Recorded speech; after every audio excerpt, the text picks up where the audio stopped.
ओम नमः सिद्धेभ्यः जय श्री ओम नमः सिद्धेभ्यः जय श्री ओम नमः सिद्धेभ्यः। मंगलम भगवान वीरो मंगलम गौतमो गणी मंगलम कुंद कुंदाद्यो जैन धर्मोस्तु मंगलम। सर्वमंगल मांगल्यम सर्वकल्याणकारकम प्रधानम सर्वधर्माणां जैनम जयतु शासनम। जैनम जयतु शासनम जैनम जयतु शासनम। और जो रेगुलर वाले शायद रह गए, रास्ते में आप लोग जल्दी आ गए तो उनको रह गए। चलिए, तो अपन पढ़ रहे थे आज सम्यक व सम्यक दृष्टियों के बारे में, है ना। जो अभी तक हमने 7 तत्वों के बारे में, 9 पदार्थ के बारे में जाना। 9 पदार्थों में 7 तत्व हम जानते हैं, जीव आश्रव बंध संवर निर्जरा और मोक्ष। और फिर हमने पदार्थ पढ़े थे 9 पदार्थ। वैसे पदार्थ का जैसे मैंने बताया कि जनरल डेफिनेशन है कि जो जाना जाए, जितनी भी संसार की वस्तुएं हैं वो सब कोई ना कोई पदार्थ में ही आती हैं। उसे पदार्थ कहें, कमोडिटी कहें, चीज कहें, आइटम कहें, ये सारी चीजें पदार्थ के एकांत मतलब पर्यायवाची शब्द हैं। जो मुख्य तौर से हमने जो पढ़े थे इनमें सब आ जाते हैं, जीव अजीव, आश्रव बंध संवर निर्जरा मोक्ष और पाप और पुण्य। ऐसे 2 मिला के हमने जो 9 पदार्थ पढ़े थे। पाप के बारे में हमने क्लियर पढ़ा कल कि अशुभ कर्मों को पाप कहते हैं, पुण्य जो है कि शुभ कर्मों को पुण्य कहते हैं। ये हमने संक्षिप्त में पढ़ा था। और ये भी जाना था कि जो भोगों की लालसा से जो पुण्य है, वो पुण्य जो है ऐसा निम्न कोटि का होता है।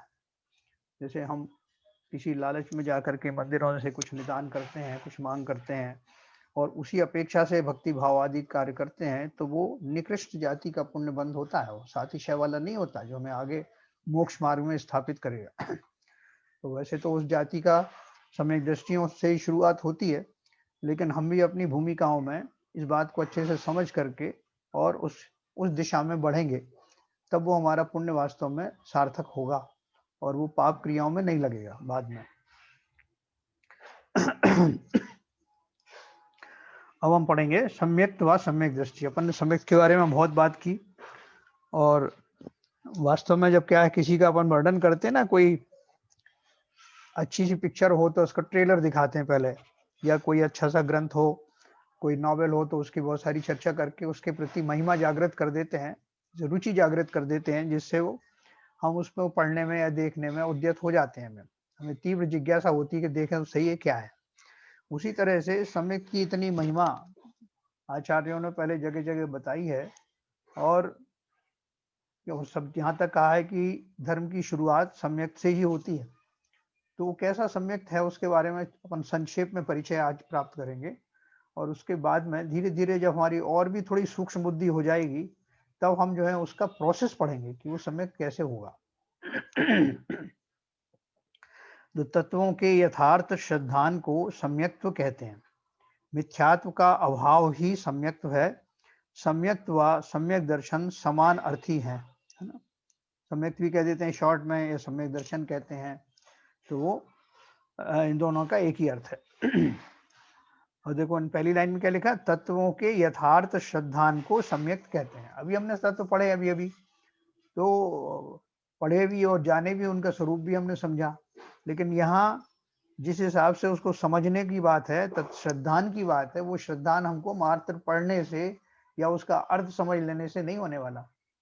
श्रद्धान का जैसे हमसे कोई कहे कि फला फला आपका बहुत अच्छा मित्र है, तो अपन सुन लेते हैं, लेकिन जब तक उसकी परीक्षा ना हो, बहुत सारे कुछ ऐसे वाकई हमारे सामने ना आए जहां इस बात की पुष्टि होती है कि हाँ वो वास्तव में हमारा मित्र है, तब तक हमारी श्रद्धा के लेवल पर वो मित्र की भांति स्थापित नहीं होता। उसी तरह से सम्यक दर्शन में पढ़े के लिए जो पढ़े हमने 7 तत्व, उनकी श्रद्धान अभी होना बाकी है। तो अपन थोड़ा जानते हैं उसके बारे में। सम्यक के भेद क्या है। दर्शन मोहिनी कर्म की 3 प्रकृतियां, मिथ्यात्व, सम्यक मिथ्यात्व और सम्यक्त्व, तथा चारित्र मोहिनी कर्म की 4 प्रकृतियां, अनंतानुबंधी क्रोध, अनंतानुबंधी मान, अनंतानुबंधी माया और अनंतानुबंधी लोभ। ये कुल 7 प्रकृतियां सम्यक्त्व का घात करने वाली हैं। देखो एकदम बड़ा सेंटेंस आ गया है, तो मैं इसको समझाने की कोशिश करता हूँ। ये बोल देखो, दर्शन मोहिनी और चारित्र मोहिनी। मोहिनी कर्म जो है अपन जिसकी चर्चा करते हैं कि वास्तव में मोहिनी कर्म के सद्भाव के कारण ही, उपस्थिति के कारण ही हमको वस्तुओं से या व्यक्तियों से राग और द्वेष होते रहते हैं। सारी फसाद की जड़ यही है कि हमें जो मोहिनी जो हमारा कर्म है, जो सबसे ज्यादा समय तक टिका रहता है, जिसकी तिथि सबसे ज्यादा 70 कुड़ा कुड़ी सागर की है, वो मोहिनी कर्म क्या है? घातिया कर्मों में से एक कर्म है मोहिनी कर्म।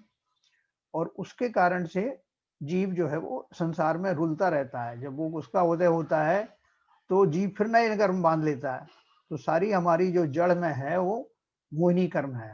तो सबसे पहले हम उसको एड्रेस कर रहे हैं, तो अब उसका विस्तार जानने की कोशिश कर रहे हैं कि मोहिनी कर्म के दो भेद होते हैं। कौन कौन से होते हैं? एक तो हमारा श्रद्धा संबंधी, जिसे हम दर्शन मोहिनी कहते हैं। जब तक वो बना हुआ है तब तक हमारा श्रद्धान सम्यक नहीं होगा, तो वो है दर्शन मोहिनी। और दूसरा है चारित्र मोहिनी। जब तक वो रहेगा तब तक हम अपनी कषायों से निवृत्ति नहीं ले पाएंगे। वो कषाय भी हमारी 4 प्रकार की कषाय तो हम जानते हैं कौन कौन सी हैं। क्रोध, मान, माया, लोभ, ये हम सब इनसे परिचित हैं, ये सब कषाय हैं। वो कषाय भी जो है चारों कषाय 4 जाति की होती हैं, जो अपन आगे पढ़ने वाले हैं। लेकिन हमें जो वर्तमान में सम्यक प्राप्त करना है, तो हमें पहले तो दर्शन मोहिनी जो कर्म है, जो हमारा श्रद्धा में आड़े आ रहा है, उसका स्वरूप समझ के उस पर विजय प्राप्त करना है, तब हमें सम्यक होगा। और जब हम वो चारित्र मोहिनी की अनंतानुबंधी वाली प्रकृतियां कैसे कहते हैं, टाइप, सब टाइप, जैसे मुख्य रूप से जो अपन ने 4 तरह के कर्म बता दिए ना, 8 घातिया कर्म, फिर उनके और फर्दर 4 घातिया, 4 अघातिया, फिर उनके जो फर्दर और भेद होते हैं, उपभेद होते हैं, उनको प्रकृतियां कहते हैं। तो अनंतानुबंधी का अर्थ भी हमने समझा था। अनंतानुबंधी का अर्थ यह है कि ऐसे भाव, ऐसी प्रकृतियां जो हमें संसार से अनंत कॉन्ट्रैक्ट करती हैं हमारे भावों के कारण। अनंत कॉन्ट्रैक्ट का मतलब वो हमें छूटने नहीं देती। जब तक वो भाव है तब तक हमारा संसार से अनंत कॉन्ट्रैक्ट है, मतलब संसार हमारा छूटने वाला नहीं। इसलिए उनके शब्द में ही अनंतानुबंधी लिखा है। सम्यक दर्शन प्राप्त करने के लिए हमारी कंडीशन है कि हमारा एक तो दर्शन गुण सही हो जाए, मिथ्यात्व से सम्यक हो जाए, और चारित्र मोहिनी मतलब हमारा चारित्र सुधर जाए। क्योंकि ये पहले वाली जो पहली जाति की जो अनंतानुबंधी जो कषाय हैं, वो हमारे दर्शन मोहिनी में भी, यानी सम्यक प्राप्त होने में भी बाधक है। इसलिए दोनों का इनका एक तालमेल जैसा है। तो ये दोनों हमारे उससे जाना चाहिए, दर्शन मोहिनी और चारित्र मोहिनी। तो देखिए फिर से अपन पढ़ेंगे। दर्शन मोहिनी कर्म की तीनों प्रकृतियां। ये 3 प्रकृतियां कौन सी? दर्शन मोहिनी कर्म की, यानी 3 भेद है उसके मिथ्यात्व के। मिथ्यात्व नाम का जो कर्म है उसके 3 भेद हैं, जिसमें पहला नाम मिथ्यात्व ही है, दूसरा नाम है सम्यक मिथ्यात्व, है ना, और तीसरा नाम है सम्यक। ऐसे उस दर्शन मोहिनी कर्म के 3 भेद हैं, 3 उपभेद हैं, जिसमें पहला नाम मिथ्यात्व का पहला नाम मिथ्यात्व ही है, दूसरा नाम सम्यक मिथ्यात्व है यानी मिला जुला है, और तीसरा नाम सम्यक प्रकृति है। ऐसे मिथ्यात्व, सम्यक मिथ्यात्व और सम्यक प्रकृति, इस तरह की 3 प्रकृतियां दर्शन मोहिनी में आड़े आती हैं, जो मिथ्यात्व का ही भेद है। तथा चारित्र मोहिनी कर्म की 4 प्रकृतियां कौन कौन सी हैं? अनंतानुबंधी क्रोध, अनंतानुबंधी मान, अनंतानुबंधी माया और अनंतानुबंधी लोभ। तो 4 ये और 3 वो, ये कुल 7 प्रकृतियां सम्यक्त्व का घात करने वाली हैं। इन 7 प्रकृतियों के उपशम, क्षय और क्षयोपशम से सम्यक्त्व की उत्पत्ति होती है। इस प्रकार सम्यक्त्व के 3 भेद हैं: औपशमिक सम्यक्त्व, क्षायिक सम्यक्त्व और क्षयोपशमिक सम्यक्त्व। देखो, अभी अपन सम्यक्त्व की बात कर रहे थे तो अपन ने क्या जोड़ा? 3 तो जो है दर्शन मोहिनी कर्म के कारण है। 3 कौन कौन सी हैं? मिथ्यात्व, सम्यक मिथ्यात्व और सम्यक। और 4 जो हैं वो चारित्र संबंधी हैं, जिनको हमने अनंतानुबंधी क्रोध, मान, माया, लोभ बताया। ऐसे टोटल 7 प्रकृति हैं। तो जब तक ये 7 प्रकृति हैं या तो दब ना जाए, है देन उपशम है ना, औपशमिक समय, तो एक या तो वो दब जाए, उतने समय के लिए दब जाए जितने समय के लिए मुझे अपना काम करना है, और साथ मुझे सम्यक प्रकट करना ना, सम्यक प्रकट होने में ये 7 प्रकृतियां आड़े आ रहे हैं। अभी मुझे क्या करना है? जैसे मैं कोई काम करना चाहता हूँ और मैंने देखा कि लोग वाग जो है वो मेरे रास्ते में आ जाते हैं 8 बजे के बाद, तो मैं क्या करूँगा, 8 बजे से पहले पहले अपना काम कर लूँगा, या जब वो आते हैं उनके आने से पहले, या उनका जो प्रभाव पड़ता है उससे पहले मैं अपना काम कर लूँ। या जैसे अपन सूर्य की रोशनी में बहुत गर्मी हो जाती गर्मी के दिनों में, तो माताएं बहनें सब जो रसोई में है वो सूर्योदय से पहले पहले अपनी तैयारी कर लेती। तो इस तरह से मुझे अपनी ये सब तैयारी, ये 7 कर्मों के या तो थोड़े टाइम के लिए टल जाएं, थोड़ा टाइम कितना है वो मैं आपको बताऊंगा, उतने टाइम तक या तो वो दब जाएं, बैठ जाएं, जिसे उपशम कहते हैं, या उनकी मिली-जुली अवस्था रहे कि थोड़ा जो है वो प्रकट भी रहे, थोड़ी दबी भी रहे, ऐसा ही अवस्था रहे, थोड़ी चली जाएं, थोड़ी सी दब जाएं, ऐसा। तो वो क्षयोपशम अवस्था है। और तीसरी अवस्था ये है कि वो मेरी सत्ता से ही निकल जाएं, सातों प्रकृतियां, जो बाद की स्टेज में ऐसा संभावित है। तो पहली तो मेरी स्टेज जब भी आएगी तब मुझे यही काम चलाना पड़ेगा कि जितने समय के लिए उनका उदय ना आए, वो मेरे कार्य में बाधा ना करें, मुझे अभी अपना जो है दर्शन, अपना श्रद्धा सम्यक करना है। अब मैं उस कार्य को करने के लिए बैठा हूं तो मुझे बहुत टैक्टफुल काम करना पड़ेगा। टैक्टफुली क्या टैक्टफुल है, जिन कर्मों के कारण, जिन प्रकृतियों के कारण मैं अपना श्रद्धान सही नहीं कर पा रहा था, अपना काम नहीं कर पा रहा था, ऐसा देखूं कि वो किस तरह से थोड़े से पीरियड के लिए, एक अंतर मुहूर्त के लिए वो दब जाए, उनका प्रकोप ना हो, उनका उदय मेरे ऊपर ना हो, और मैं अपना काम कर लूं, मैं अपने उस तरह के भाव कर लूं कि मुझे सम्यक दर्शन हो जाए, उसी काल में मेरी श्रद्धा सम्यक हो जाए। तो अपन आइडेंटिफाई करते हैं ना कि मुझे इस काम में कौन कौन बाधा पहुंचा रहा है। तो ये 7 प्रकृतियां हैं जो हमें बाधा पहुंचाती हैं। वो सातों प्रकृतियां अगर वो थोड़े काल के लिए दब जाएं तो उनको उपशम कहते हैं, दबने को उपशम कहते हैं, फॉर द टाइम बीइंग, अभी सत्ता में है। और क्षयोपशम किसे कहते हैं, कि थोड़ी सी जो है उनकी क्षय हो गया और थोड़ी सी बनी हुई है, थोड़ी जो दबी हुई है, तो ऐसे क्षय उपशम, जो ऐसे मिला के क्षय उपशम शब्द बना है। तो और तीसरा है क्षायिक। क्षायिक का अर्थ है कि सत्ता से पूरी तरह से निकल जाए, जो बाद की स्टेज आएगी। तो अपन इनको थोड़ा धीरे धीरे से पढ़ते हैं, उसमें जो प्रश्न आए आपके, मैं जो आपको अनम्यूट करूंगा तो आप पूछिए। जो सबसे पहले है औपशमिक सम्यक। इन 7 प्रकृतियों के उपशम यानी दबने से जो तत्व श्रद्धान होता है उसे औपशमिक सम्यक्त्व कहते हैं, है ना। ये बहुत काम की चीज है, देख लो, बहुत आपको थोड़ा सा पेन ही उससे रखना पड़ेगा, बहुत अटेंटिव होकर के समझना पड़ेगा। और यही हमारा उद्देश्य है आज का क्या, हमेशा का, कि मुझे सम्यक्त कैसे हो। तो बहुत ध्यान से सुनिए। इन 7 प्रकृतियों के उपशम यानी दबने से जो तत्व श्रद्धान होता है उसे औपशमिक सम्यक्त्व कहते हैं।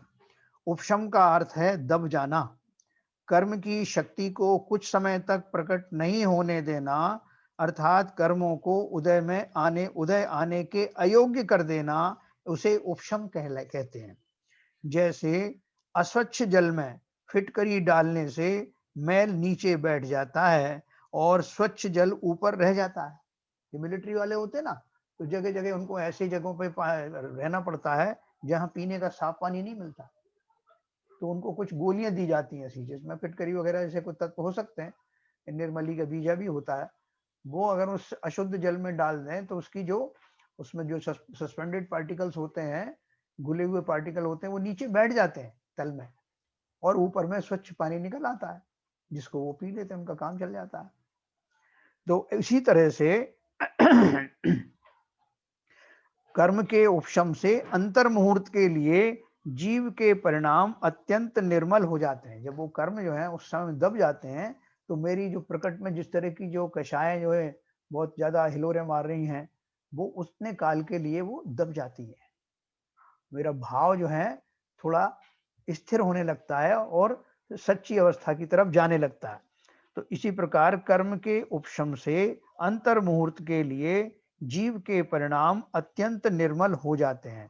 यह क्षायिक सम्यक की भांति ही निर्मल होता है। कौन सा वाला, औपशमिक सम्यक। जैसे मैं शुद्ध जल की व्यवस्था करूंगा ना, एक प्लांट लगाया, आजकल लगा रहे हैं ना मोदी जी, वहां समुद्र के खारे पानी को पीने के योग्य बना रहे हैं। अगर मान लो मैं, मेरे पास अभी ऐसा प्लांट नहीं भी है जिसमें कि पानी पूरी तरह से प्योर हो जाए, कभी भी पीऊं उसको, तो मैं क्या कर सकता हूँ, ये टेम्परेरी व्यवस्था कर सकता हूँ कि जिस समय मैं पी रहा हूँ उतनी देर तक उस गिलास में वो गंदगी ऊपर ना आए, नीचे बैठ जाए। तो ये व्यवस्था औपशमिक सम्यक्त में है। औपशमिक सम्यक्त जब पहली बार जब हमको सम्यक्त होगा तो हमें ये औपशमिक सम्यक्त ही होगा, यहाँ से शुरुआत होगी। तो इसलिए और वो कितना निर्मल है, जैसे कि हमने बिल्कुल प्योरीफाई कर दिया वाटर, जिसमें से बिल्कुल सब सेडिमेंट्स निकल ही गए, वैसा ही प्योर जो है हमारा इस समय होगा ऑप्शन में। जब वो पार्टिकल नीचे दब जाएंगे तो ऊपर का पानी उतना ही शुद्ध दिखाई देगा, ऐसा। यह क्षायिक सम्यक्त की भांति ही निर्मल होता है। क्षायिक सम्यक्त का अर्थ क्या है, उसके संपूर्ण अशुद्धियां निकल गई, वो क्षायिक और हमेशा के लिए निकल गई। अंतर केवल यही होता है कि इसकी अवधि बहुत कम होती है। इस अवस्था में कर्म राख में दबी अग्नि की तरह सत्ता में बने रहते हैं, लेकिन वे कुछ समय के लिए निष्क्रिय हो जाते हैं। अपन पहली वाली जाति का सम्यक पढ़ रहे हैं, औपशमिक सम्यक। तो उसमें क्या बताया ना कि इस अवस्था में जैसे राख में अग्नि दबी रहती है ना, कंडे का प्रयोग पहले करते थे ना, उसमें दबी रहती थी, पता भी नहीं चलता अग्नि जल रही है, लेकिन बाहर नहीं आती थी वो। तो उस अवस्था में उसी तरह से ये जो मेरी कषायों की जो अग्नि थी वो उतने समय के लिए दब जाती है। इस अवस्था में कर्म राख में दबी अग्नि की तरह सत्ता में बने तो रहते हैं, लेकिन वो बाहर उजागर नहीं होते, लेकिन कुछ समय के लिए निष्क्रिय हो जाते हैं। इसका काल अंतर मुहूर्त है, अर्थात अंतर मुहूर्त के पश्चात यह अवश्य छूट जाता है। छूट जाता है मतलब वापस में मिथ्यात्व में चला जाता हूं। एक नियम है, अपन क्या करते हैं, कुछ नियम पढ़ लेते हैं ना, तो उस नियम में अपन को बता दिया, जैसे क्रिकेट खेलने गए, उन्होंने बोला साहब आप ये करोगे तो फाउल होगा, वो करोगे तो फाउल होगा, लेकिन ये करोगे तो रन बनेंगे। तो अपन वो जो टेट सीख जाते हैं कि बिना फाउल किए हुए कितने पीरियड में मैं रन बना सकता हूँ। ऐसे यहाँ है, इसमें हमने शास्त्रों से जाना कि हम इस विधि के द्वारा, जो विधि अपन डिस्कस करने वाले हैं, अंतर मुहूर्त के लिए उन प्रकृतियों का, जो सातों प्रकृतियां हैं, उनको दबा सकता हूं अंतर मुहूर्त के लिए। और अंतर मुहूर्त के लिए अगर वो दबी रह गई तो मुझे औपशमिक सम्यक्त, प्रथमोपशम सम्यक्त हो जाता है। ये ट्रिक है। तो वो ट्रिक कैसे अपन बहुत अच्छे समझेंगे। तो औपशमिक सम्यक्त अब दो प्रकार का होता है ना, ये अभी आप समझ लीजिए, जरूरी नहीं कि अभी आपको बहुत ज्यादा कार्यकारी हो। द्वितीयोपशम सम्यक्त की मैं बात करूंगा, लेकिन बस खाली आप सुन लेना। प्रथमोपशम सम्यक्त और द्वितीयोपशम सम्यक्त। मिथ्या दृष्टि जीव के मिथ्यात्व से छूटकर जो उपशम सम्यक्त होता है वह प्रथमोपशम सम्यक्त है। प्रथमोपशम मतलब जो पहली बार होता है, पहली बार मतलब जो जब बाकी के सम्यक जब छूट गए, जो मिथ्या दशा में अगर आ गया, तो मिथ्या दशा से जब वापस सम्यक दशा में आएगा तो जो पहली बार होगा उसको प्रथमोपशम सम्यक्त कहते हैं। मिथ्यादृष्टि जीव के मिथ्या से छूटकर जो उपशम सम्यक्त होता है वह प्रथमोपशम सम्यक्त है। एक भव चक्र में यह अनेक बार हो सकता है, हमारे जीवन काल में कई बार हो सकता है वो, और फिर छूट के फिर मिथ्यात्व में चला जाता है, क्योंकि वो परमानेंट नहीं है ना। जैसे हमने पानी पीने के लिए वो गोली डाली और पानी पी लिया, और फिर से वो जो उसकी गंदगी ऊपर आ गई तो फिर से मैला हो गया पानी, फिर थोड़े समय के बाद फिर हम उसमें भर के फिर यही प्रक्रिया करेंगे। तो ये उपशम सम्यक्त जो है वो टेम्परेरी सम्यक्त है, लेकिन बहुत शुद्ध होता है। और कई बार ये होने के बाद में, चूंकि इसका पीरियड ही अंतर मुहूर्त तक रहता है, तो उसके बाद वो छूट जाता है नियम से। जब तक कि मैं उसका और कोई व्यवस्था ना करूं तब तक इसका नियम है कि वो अंतर मुहूर्त में 48 मिनट के अंदर अंदर वो वापस छूट जाता है। तो ये अपन पढ़ेंगे कि ये 48 मिनट ही तो सही होता कैसे है, ये भी अपन पढ़ेंगे। और दूसरा है द्वितीयोपशम सम्यक। उपशम श्रेणी चढ़ने वाले जीव को क्षयोपशम सम्यक दर्शन से उन्हें जो उपशम सम्यक्त होता है उसे द्वितीयोपशम सम्यक्त कहते हैं, है ना। ये अब जब अपन श्रेणी चढ़ेंगे ना, अभी श्रेणी भी चढ़ने वाले हैं अपन, है भगवान बनने की प्रक्रिया हम पूरी करने वाले हैं ना। जब श्रेणी चढ़ने की बात आई तब मैं आपको इसको विस्तार से बताऊंगा कि द्वितीयोपशम सम्यक्त क्या है। अभी आप प्रथमोपशम से काम चलाएं, आगे चलते हैं। प्रथमोपशम सम्यक्त, उसके बाद दूसरा सम्यक्त जो है ना डायरेक्ट दिया है क्षायिक सम्यक्त। एक औपशमिक सम्यक्त जिसमें कि वो गंदगी थोड़ी देर के लिए दब गई, उस समय पैंदे में लग गई, ऊपर से जल स्वच्छ है। दूसरी तरह का सम्यक्त कौन सा है, जिसे क्षायिक सम्यक्त कहते हैं। इसकी चर्चा अपन बहुत करते हैं। राजा सैनिक सम्यक्त को क्षायिक सम्यक दर्शन था, रामचंद्र जी क्षायिक सम्यक दर्शन के धारी थे, तो वो क्या है क्षयिक सम्यक? क्षय का अर्थ है नष्ट होना, कर्मों का आत्मा से सर्वथा दूर हो जाना, नष्ट हो जाना क्षय कहलाता है। जो कर्म की प्रकृतियां अपन बात कर रहे थे ना, 7 प्रकृतियां, अभी तो मैं उनको टेक्टफुली 7 प्रकृतियों को दबाने के लिए फॉर द टाइम बीइंग उदय में ना आए इसकी व्यवस्था कर रहा था, लेकिन उससे आगे जाकर के बोले क्या है, बार बार उदय में ही क्यों लाना, आने देना उनको। ऐसे उत्कृष्ट भाव पूर्वक वो जो सम्यक दृष्टि है वो सत्ता से ही इन प्रकृतियों का अभाव कर देता है, अब वो रहती नहीं। ऐसे व्यक्ति को जो सम्यक होता है उसको क्षयिक सम्यक कहते हैं, जो एक बार होने के बाद में कभी जाता नहीं। तो क्षय का अर्थ है नष्ट होना, कर्मों का आत्मा से सर्वथा दूर होना क्षय कहलाता है। जैसे फिटकरी आदि डालने से स्वच्छ हुए जल को अन्य बर्तन में डालने से उस जल में मैल का सर्वथा अभाव हो जाता है, इसी प्रकार उपरोक्त 7 प्रकृतियों के क्षय होने से तत्वों के प्रति जो दृढ़ श्रद्धान उत्पन्न होता है वह क्षयिक सम्यक्त्व है।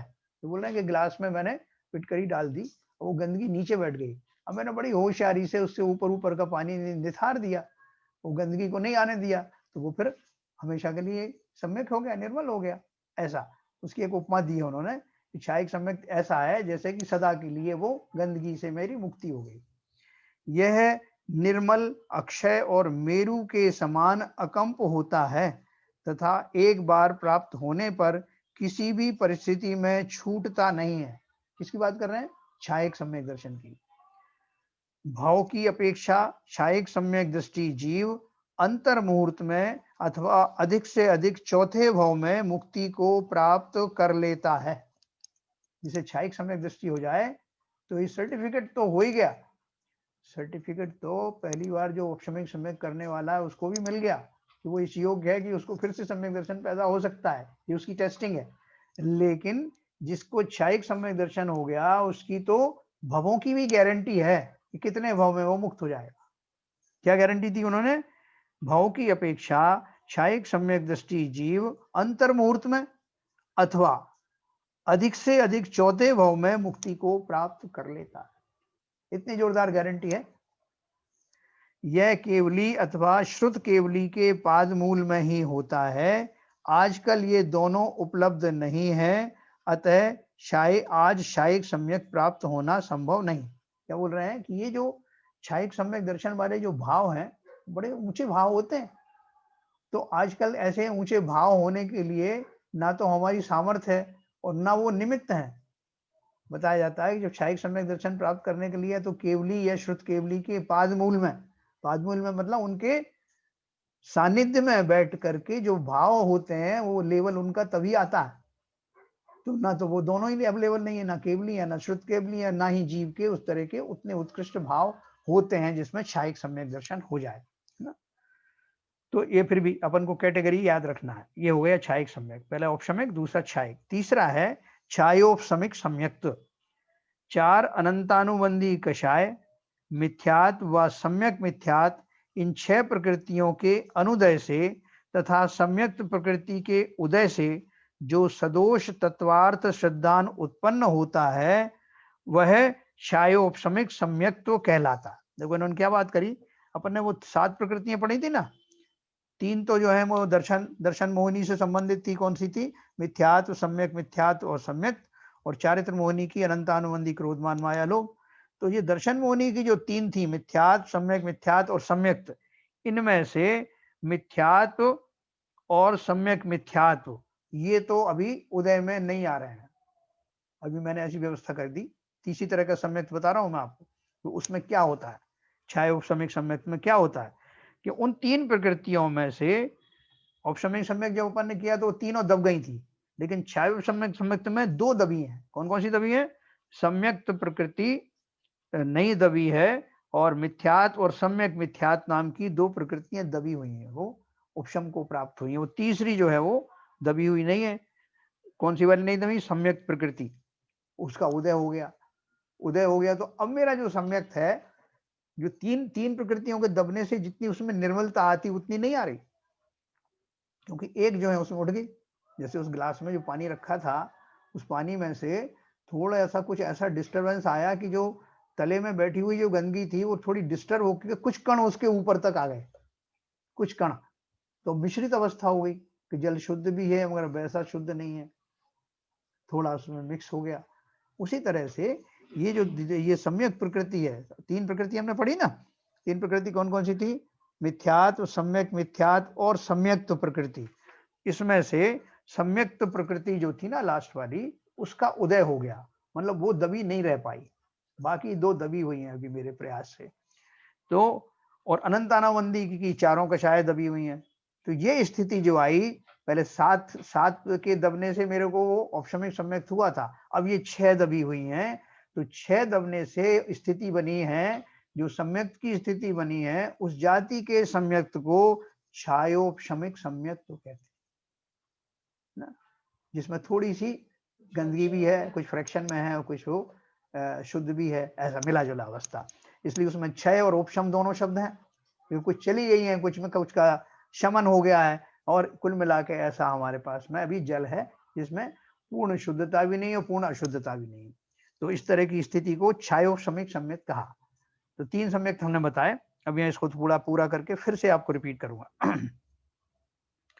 सम्यक्त प्रकृति सम्यक्त को घातने में समर्थ नहीं है, लेकिन किंचित शंका आदि दोषों से सम्यक्त को मलिन करती है। मतलब ये प्रकृति उदय में आ गई, मतलब ऐसी भारी नहीं है कि वो मेरा सम्यक्त ही ले डूबेगी, लेकिन फिर भी मेरा सम्यक्त उतना उज्जवल नहीं रह पाता। इसलिए वो बोल रहे हैं कुछ शंकाएं मुझे हो जाती हैं, तभी अपने को लगता है यार ये कैसे सम्यक दृष्टि है, इसको ऐसी शंका कैसे हो गई कि शांतिनाथ भगवान शांति देते हैं और दूसरे भगवान नहीं देते। मतलब ये एग्जाम्पल के लिए, तो इस तरह की शंका कभी कभी उस समय दृष्टि को जाती है, और ऐसा नहीं मिथ्या दृष्टि वाली चीजें नहीं आती। लेकिन किंचित शंका आदि दोषों से सम्यक्त को मलिन करती है, इसके उदय से दोष सहित सम्यक दर्शन होता है। चलमल अगाड़ करके 3 दोष होते हैं जो अपन आगे पढ़ेंगे, वो उसके साथ में उजागर रहते हैं। इसकी जघन्य स्थिति अंतर्मुहूर्त, देखो अब ये सम्यक कैसा रहता है, इसकी जघन्य स्थिति यानी मिनिमम स्थिति अंतर्मुहूर्त, जब ये है हो जाता है तो या तो अंतर्मुहूर्त के लिए रहेगा 48 मिनट्स के लिए, इतना ही काल उसके लिए था ना औपशमिक सम्यक के लिए, लेकिन उसका तो जघन्य भी उतना ही था और उत्कृष्ट भी उतना ही था औपशमिक सम्यक का, मतलब मिनिमम मैक्सिमम दोनों एक अंतर्मुहूर्त थे। लेकिन यहाँ इस छायोपशमिक सम्यक का मिनिमम पीरियड एक अंतर्मुहूर्त है और मैक्सिमम पीरियड है 66 सागर। 66 सागर कितना लंबा हो सकता है, बहुत लंबा 66 सागर का पीरियड। इसे वेदक सम्यक्त भी कहते हैं। कर्मों के एक देश का क्षय और एक देश का उपशम होना क्षयोपशम है। एक देश माने आंशिक, मैंने पढ़ा था ना, एक देश चारित्र पढ़ा था, सर्वदेश चारित्र पढ़ा था। तो एक देश जब शब्द आए तो उसका अर्थ है आंशिक, पार्शियल। कर्मों के एक देश का क्षय यानी पार्शियल क्षय और एक देश का उपशम यानी पार्शियली उसका दब जाना, क्षयोपशम है। जैसे मैंने आपको बताया क्षय प्लस उपशम, कुछ ज्यादा कुछ पार्टिकल्स का क्षय हो जाना, कुछ पार्टिकल्स का शमन हो जाना, ये जो स्थिति है क्षय और उपशम वाली, इसे क्षय उपशमन सम्यक कहते हैं।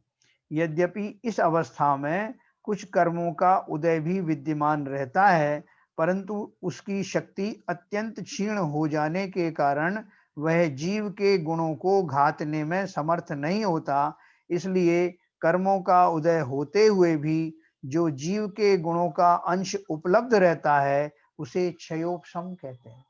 देखो अपने ज्ञान के लिए बोलते हैं ना, हमें क्षयोपशम ज्ञान है, ज्ञान का क्षयोपशम है, ऐसे बोलते हैं ना। ज्ञान का क्षयोपशम का अर्थ क्या है? वास्तव में तो ज्ञान का क्षयोपशम कहने के बजाय अपन बोले अज्ञान का क्षयोपशम है, लेकिन शब्द बोलने में ऐसे ही आता है। ज्ञान के क्षयोपशम का अर्थ क्या है कि मेरी जो बहुत सारी जो ज्ञान है सर्वथा उघाड़ित नहीं है, कुछ जो है अंधकार छट गया है और कुछ अंधकार बचा हुआ है, बना हुआ है, इसलिए ज्ञान का क्षयोपशम कहते हैं। कुछ ज्ञान मेरा उजागर हुआ है, कुछ नहीं हुआ, तो उस ज्ञान का क्षयोपशम कहते हैं। साहब फला फला आदमी का वो ज्ञान का क्षयोपशम थोड़ा ज्यादा है, मतलब उनका अज्ञान कम है, थोड़ा उनका ज्ञान ज्यादा खुल गया है इस अवस्था। उसी तरह से यहाँ जो क्षयोपशम का शब्द है उसका अर्थ ये है कि मेरे वो जो सम्यक्त वाले जो गुण हैं उनका मेजॉरिटी पोर्शन अवेलेबल है, और थोड़ा सा पोर्शन जो है वो, थोड़ा सा पोर्शन दबा है और थोड़ा सा पोर्शन का क्षय हो गया है, मतलब कुल मिला के मेरी अवेलेबिलिटी उस स्वच्छ पानी की ऑलमोस्ट स्वच्छ पानी मेरे पास अवेलेबल है। ऐसा जिस प्रकार कोदों को धोने से कुछ मादकता नष्ट हो जाती है और कुछ मादकता बनी रहती है,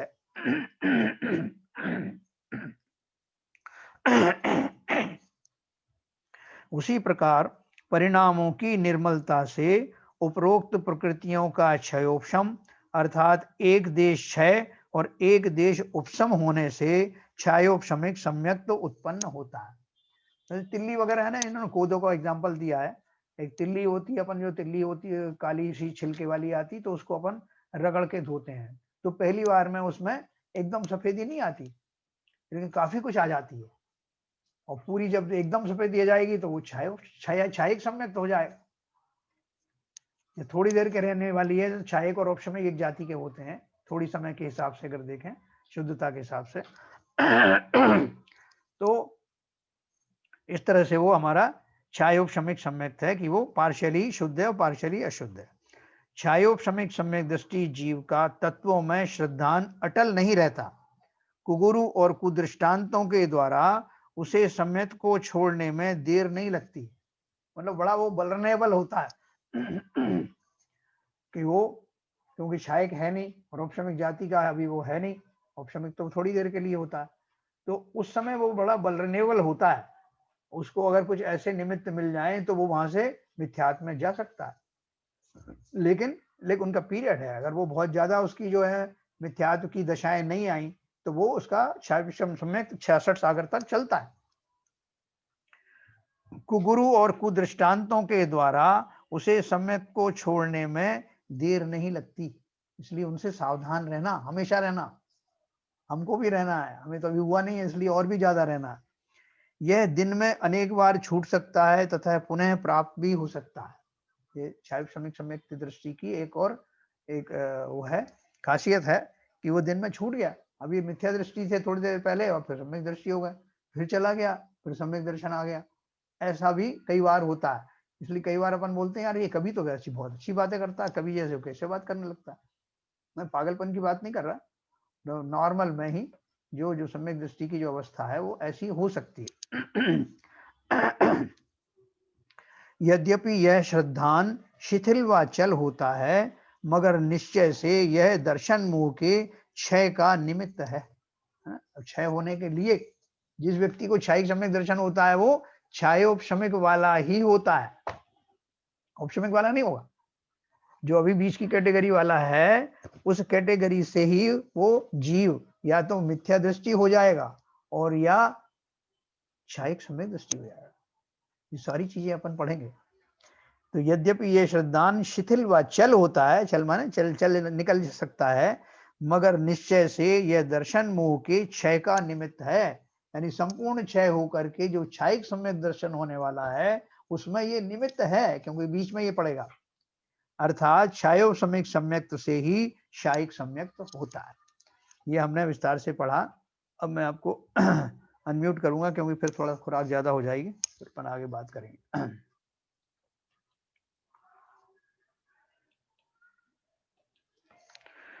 हाँ सर, सबको समझ में आया, सारे सम्यक दृष्टियों को? होने वाले सारे समझ लो। होने वाले सारे समझ, बराबर।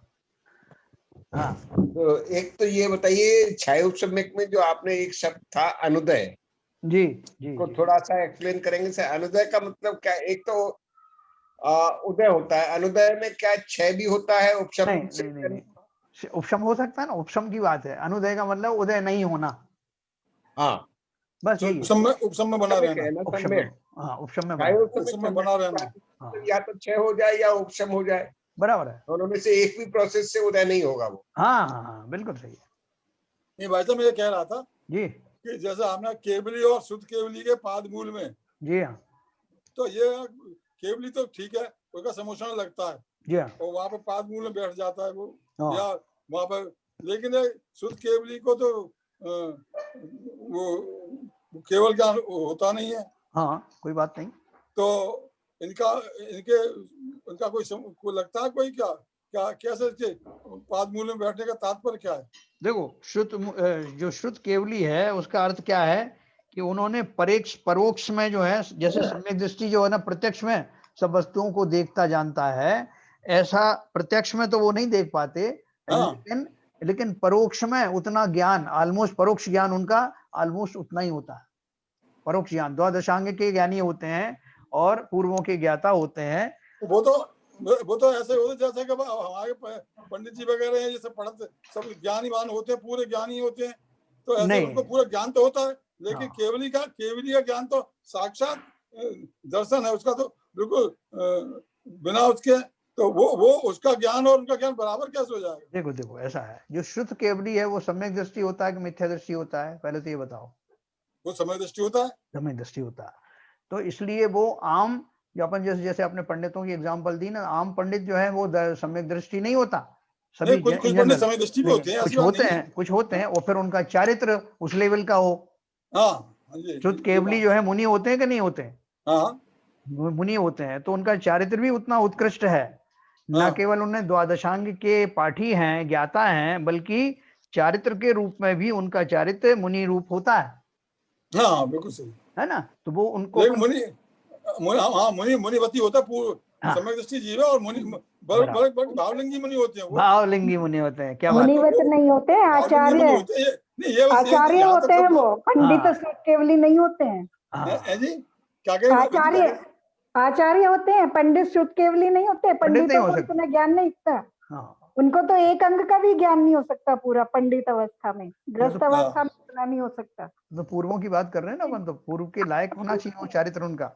संघ के आचार्य होते हैं, बड़े बड़े संघ के, तो उनका संघ होता है, तो संघ में रहने वाले जो शावक इत्यादि हैं, तो वो वहां से 6 प्रारंभ कर लेते हैं। हाँ, सही है ना। उन्हीं में से जो गणधर आदि होते हैं, गणधर की पोस्ट पे होते हैं ना शुद्ध केवली, तो सोचो उनका लेवल क्या होगा। सही बात। तो ऐसे व्यक्तियों के, ऐसे महान व्यक्तियों के पाद मूल में बैठने वाले व्यक्ति भी साधारण नहीं होते, जो सच्चाई प्राप्त करने जा रहे हैं। तो उनके पहले से ही मटेरियल तो तैयार रहता है, खाली वो निमित्त रहता है, उन निमित्तों की उनकी प्रेजेंस में उनके भाव वहां तक टच करते हैं, ऐसा। और किसी का कोई प्रश्न हो? एक मेरा प्रश्न और था सर, भावों की शुद्धता की बात है, कोई स्पेसिफिक भाव जिसको करने से ऐसा होता है, कहीं बताए गए हैं? बिल्कुल बताए। शुद्ध अशुद्ध या इस तरह से बात जनरल एक रिलेटिव टर्म में ही बात की गई है? देखो ऐसा है, आपने बहुत बढ़िया बात करी है। पूरी जिनवाणी में आपको तो यही तो मिलेगा कि आपको अब उसके भाव कैसे बताओ। जैसे आत्मा की बात करें अपन, कि साहब आत्मा के स्वरूप को पहचानो, तो आत्मा तो दिखाई देती नहीं, तो अपन इनडायरेक्टली काम चलाते हैं ना। नहीं तो आत्मा दिख जाती तो बोल देते इसकी इतनी आंखें हैं, इसके इतने पैर हैं, वो तो ऐसे होते नहीं। तो अपन उसको कितने स्तर तक आत्मा को पहचाना है, कितने स्तर तक हम आत्मा में लीन हुए हैं, इसकी मेजरमेंट तो कोई है नहीं, कोई मीटर नहीं है। हाँ, तो वो खाली इसी अपेक्षा से वो 14 गुण स्थान टाइप का बोल देते हैं ना, कि जब वो जीव के भाव इस योग्य होते हैं, ऐसे परिणाम होते हैं। वो परिणाम या तो आपको खुद ही अनुभव करना पड़ेगा। सही बात है ना, वो सब it is personal, very personal. वो आप जो है अपना अनुभव खुद ही करेंगे। किसी ने मिश्री खाई एक, और फिर उसने एक दूसरी चीज खाई, फिर वो जिसने नहीं खाई थी उसको जाके एक्सप्लेन करे, भाई साहब मैं बहुत दिन से बहुत सारी मिठाइयाँ खा रहा था, लेकिन आज मैंने मिश्री चखी, तो बोला कैसी लगी? तो वो क्या कह सकता है? अच्छी लगी, बहुत अच्छी लगी, थोड़ी अलग तरह, यही कहेगा ना। इससे अलग क्या कह सकता है वो? तो भाषा की लिमिटेशंस हैं, अपनी एक्सप्रेशन की लिमिटेशंस हैं, लेकिन जो फील करने वाला है, जो अनुभव में आएगा, वो अनुभव वही करता। और अनुभव को शब्दों से नहीं बताया जा सकता। इसलिए तो जो सर्वज्ञ हैं, केवली हैं, बोलते हैं जितना वो जानते हैं उसका एक अनंतवां भाग ही उनकी वाणी में आता है, और उसका एक अनंतवां भाग का ही जो है वो जिनवाणी रचित होती, और उसका एक अनंतवां भाग ही हम तक पहुंचा। ठीक है ना? कितना कम पहुंचा हमको, सोचो आप, कितनी बड़ी वो होगा, ज्ञान होगा, उसमें से कितना पोर्शन हमको मिला, अनंतमा के अनंतमा का अनंतमा। लेकिन फिर भी प्रकृति की व्यवस्था इतनी सुंदर है कि हमें सम्यक दृष्टि होने के लिए वो पर्याप्त है जी। ठीक है ना?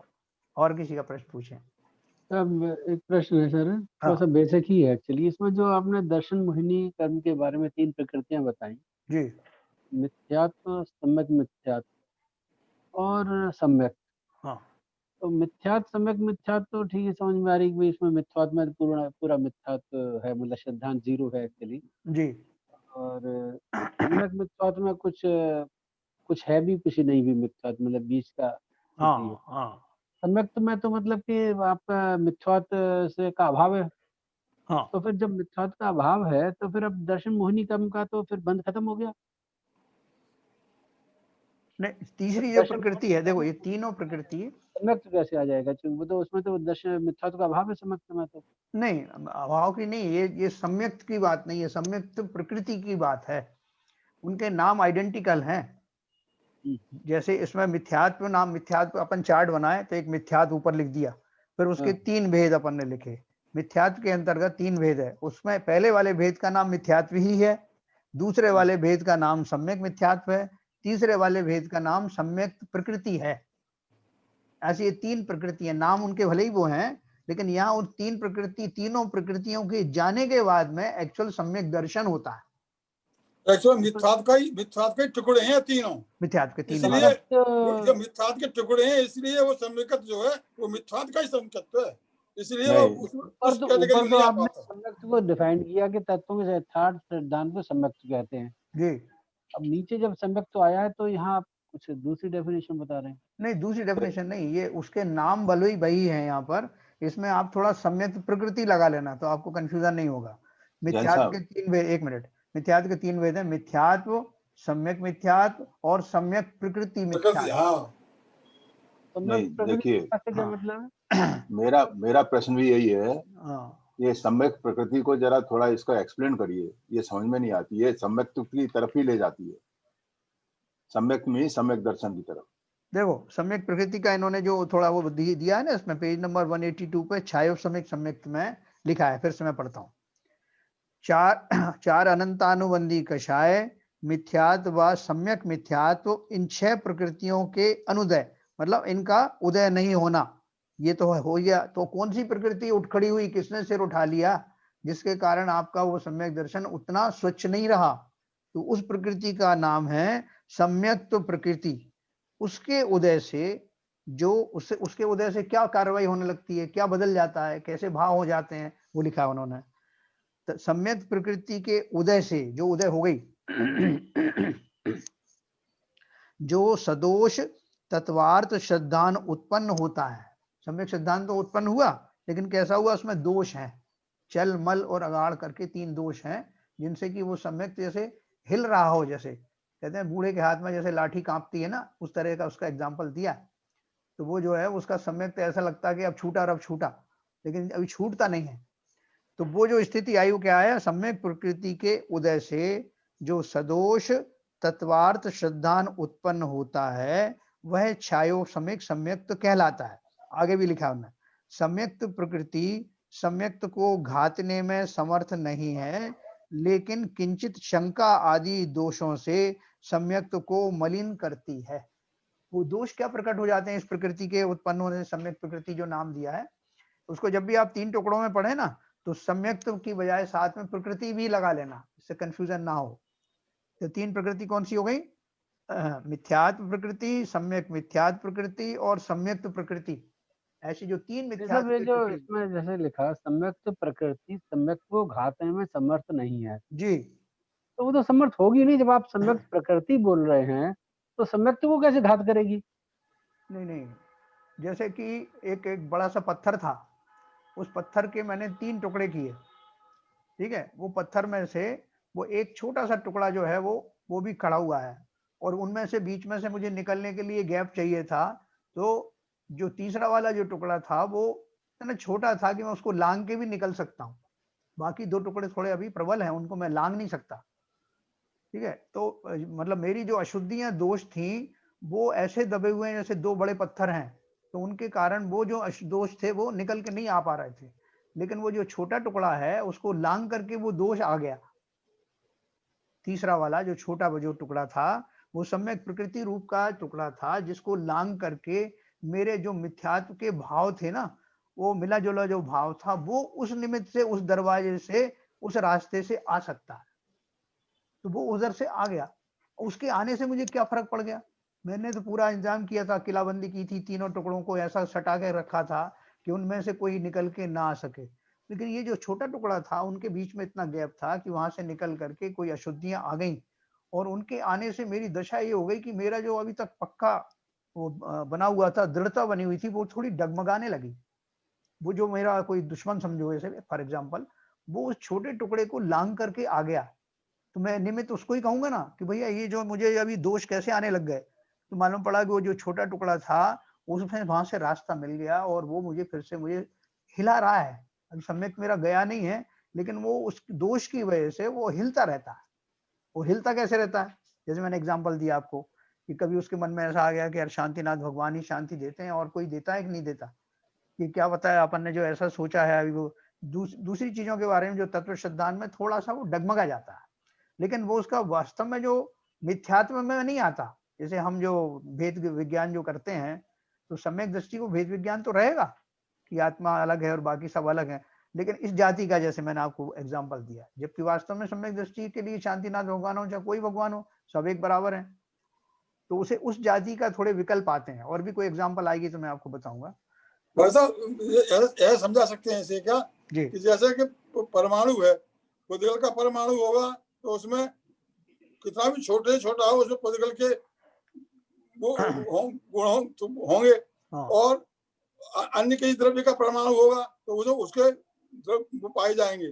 तो ऐसे ही जब मिथ्यात्व का जब सबसे छोटे से छोटा सम्यकत्व जो है वो स्तर है जहाँ मिथ्यात्व का ही भाग है, वो है सम्यकत्व, लेकिन मिथ्यात्व का ही सम्यकत्व है वो, इसलिए वो जो है घात नहीं करता। हाँ, मतलब थोड़ी बहुत जो है उसमें जो कमी रह जाती है वो इस प्रकृति के कारण से। कैटेगरी दे दी ना, मिथ्या की कैटेगरी आपने दे दी ना। हाँ, तो मिथ्यात्व एक पूरा जैसे मिथ्या सम्यक मिथ्यात्व में सम्यक आपने दिया, मतलब उसमें सम्यक जो है उसमें मतलब तत्वों के बारे में सिद्धांत है थोड़ा थोड़ा।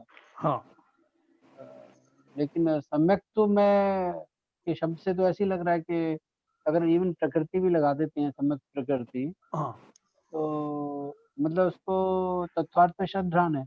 हाँ, तो देखो अभी थोड़ा सा आपको बहन जी, जो तत्वार्थ पे श्रद्धान करने वाली प्रकृति है उस जीव की। हाँ, थोड़ा सा बहन जी भी समझाएंगे आपको, क्योंकि ये टॉपिक थोड़ा सा हार्ड है, तो एक बार समझने की जरूरत है, इसलिए अपन सब तरह से पूरी कोशिश करेंगे सही बात, समझ में आए।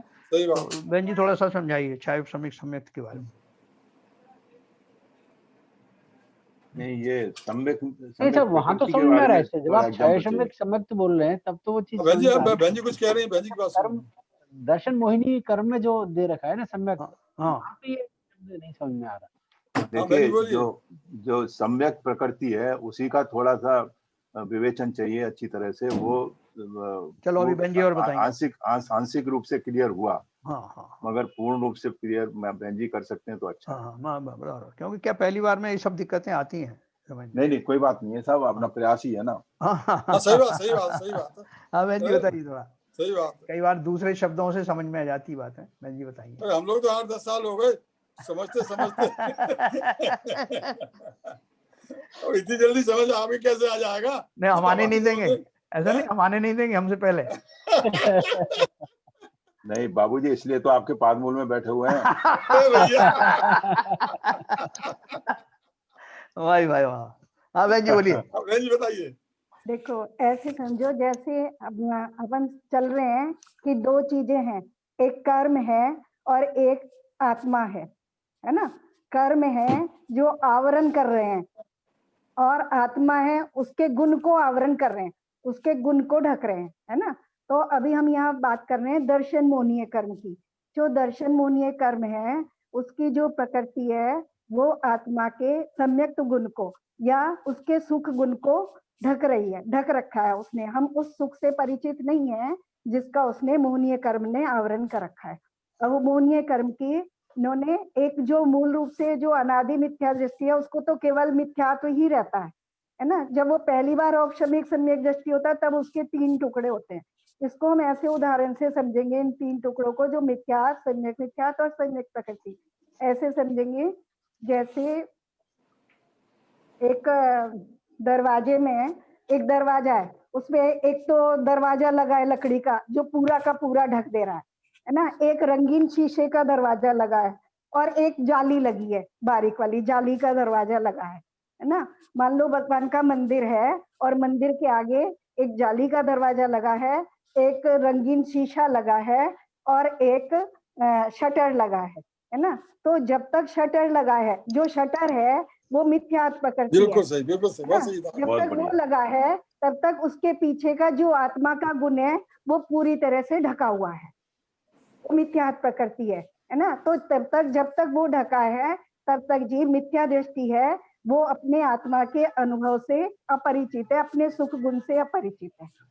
उसके बाद अगर वो अब वो हमने शटर हटाया तो उसके बाद जो लगा है, जो दूसरा रंगीन शीशा लगा है, जो रंगीन शीशा है उसमें से अंदर भगवान की प्रतिमा दिखाई तो दे रही है, लेकिन ऐसी दिखाई दे रही है, रंगीन उस रंग से मिली हुई दिखाई दे रही है, मतलब जैसी वो शुद्ध है वैसी नहीं दिखाई दे रही है। जब सम्यक मिथ्यात्व पढ़ेंगे तो उसको तीसरा गुणस्थान, जब गुणस्थान पढ़ेंगे, मेरा आजकल गुणस्थान चल रहा है ना, तो मुझे इसलिए ये विषय थोड़ा अच्छे से समझ में आ रहा था। तो वो सम्यक मिथ्यात्व प्रकृति है जिसमें मिला जुला, यानी कुछ मिथ्यात्व का उदय रहता है और कुछ सम्यक्त का, तो मिला जुला सा आत्मा के अनुभव का टेस्ट रहता है। तो यानी कुछ अतीन्द्रिय सुख का अनुभव रहता है और कुछ बाहरी शांति दिखाई देती है, इसको छोड़ देते हैं। अपने को कंफ्यूजन कहाँ है, सम्यक प्रकृति। और सम्यक प्रकृति मान लो जाली, अब वो भी शीशे वाला भी दरवाजा नहीं है और शटर भी नहीं है, केवल जाली लगी है।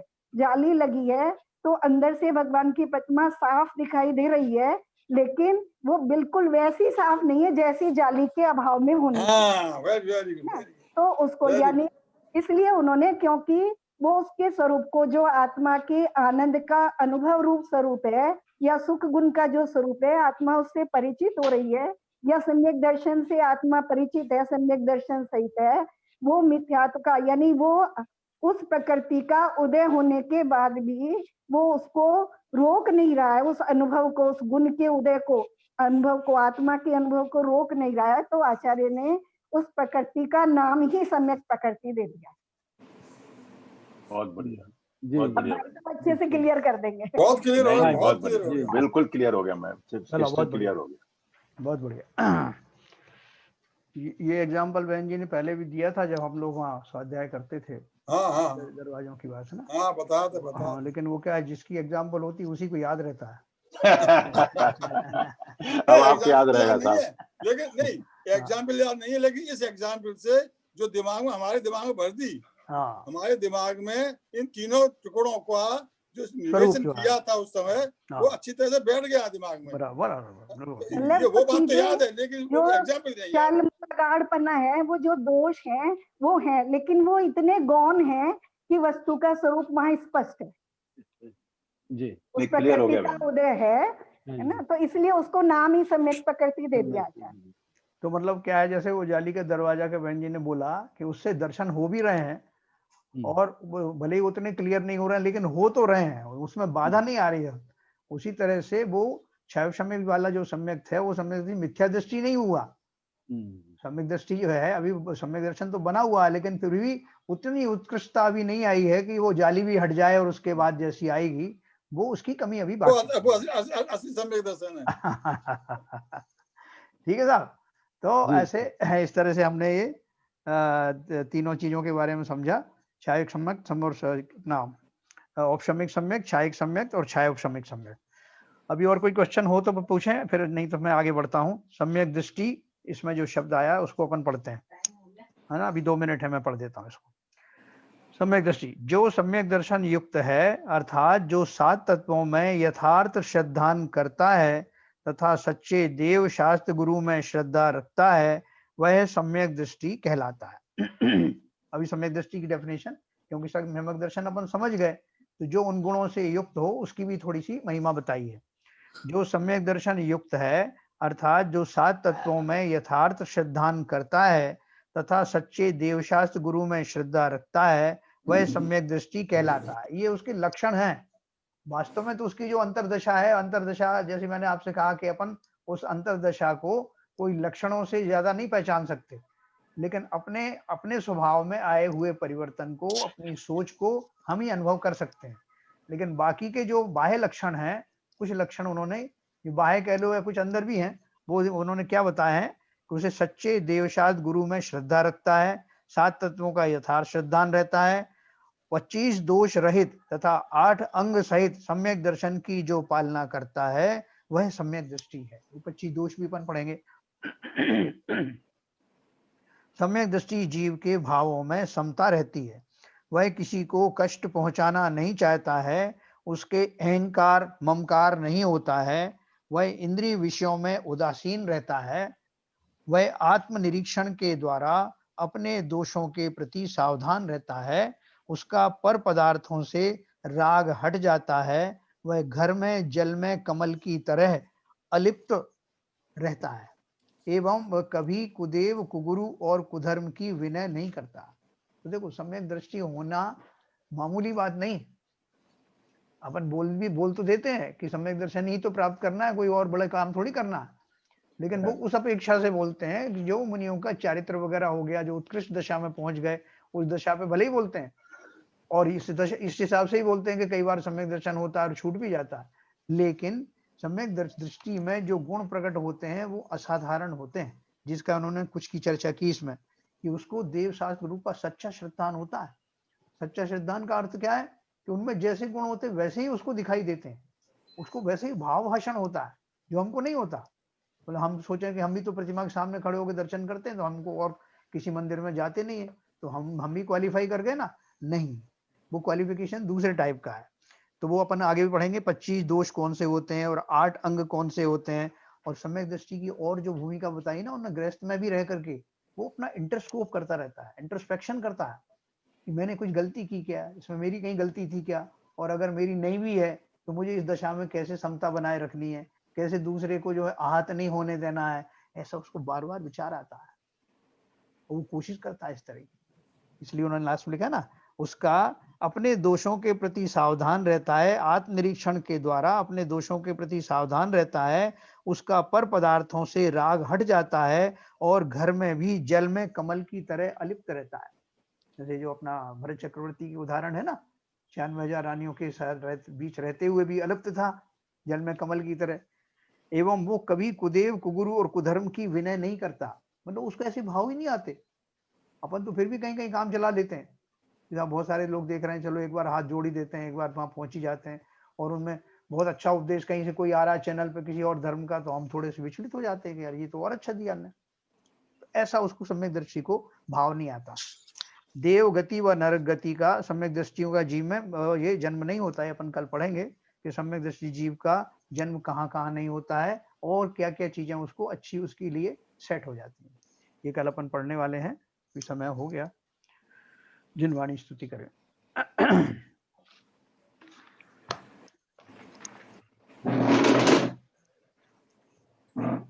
प्रथम नाश विको ज्ञान के प्रकाश विको अपर भास विको भानु शिव खानी है, यहो द्रव्य जान विको बंध विधि भान विको स्वपर पिछान विको परम प्रमाणी है, अनुभव बताए विको जीव के जताए विको न सताए विको भवे और आनी है, जहाँ तहाँ तार विको पार के उतार विको सुख विस्तार विको यही जिन वाणी है, ये जिनवाणी भारती तो है जपू दिन रहे, जो तेरी शरण गए सो पावे सुख चैन, जिनवाणी के ज्ञान से सूझे लोकालो, तो वाणी मस्तक नमो सदा देते हैं धो, सदा देते हैं धो।